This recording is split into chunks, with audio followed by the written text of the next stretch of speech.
Trump administration is turbocharging the enforcement agency in charge of deporting people who violate the country's immigration laws.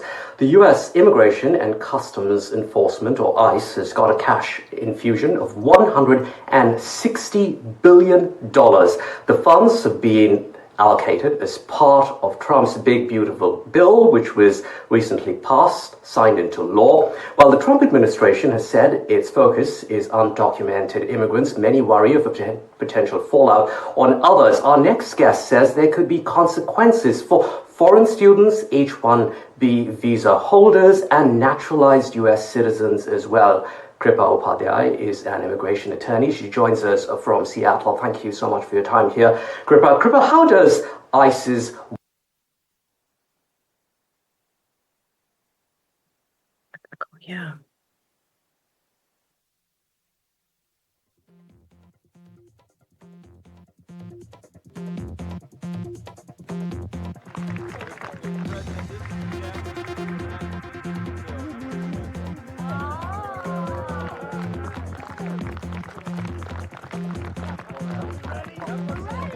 impact on people here on legal status? Good evening for you, sorry. Kripa, I think we're having some audio. I'm going to ask you that question again.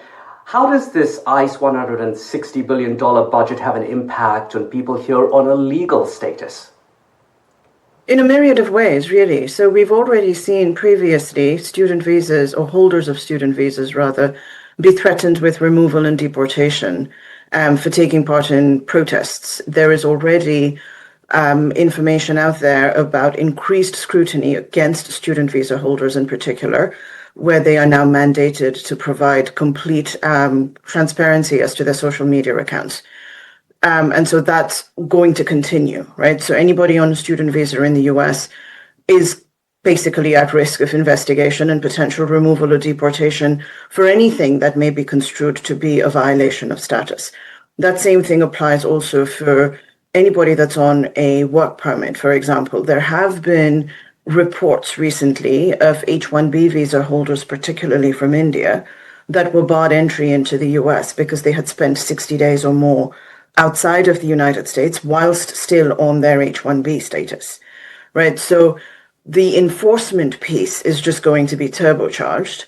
What that means for employers as well as immigrants that are in the United States, irrespective of their immigration status, is they need to be prepared for enforcement across the board, right? So employers are going to be seeing a much more robust enforcement agency in terms of I-9 audits, in terms of immigration officers appearing at offices, particularly to do fraud inspections to ensure that people on H1Bs or L1s are actually working at the locations they're meant to be working at, are actually doing the jobs they're meant to be doing, and are being paid what the employer certified that they would be getting paid.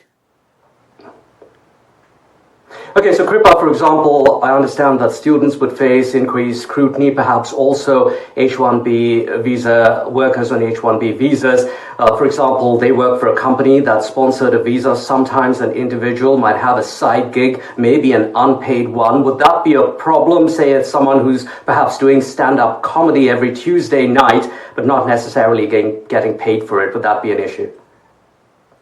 Yes. The thing about active employment versus passive employment is actually regulated by IRS, not so much by immigration regulations, right? And the way that immigration understands this is anything that construes employment.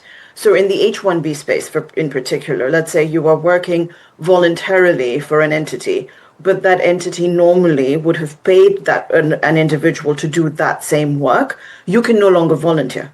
That's no longer considered a volunteer job, right? So in the H1B context, for example, and in the E2 context specifically, right? If you're doing a side job, even something like investing in real estate, and you are the one that is putting your property on the market, you're the one that's actively involved in that business, that counts as unauthorized employment.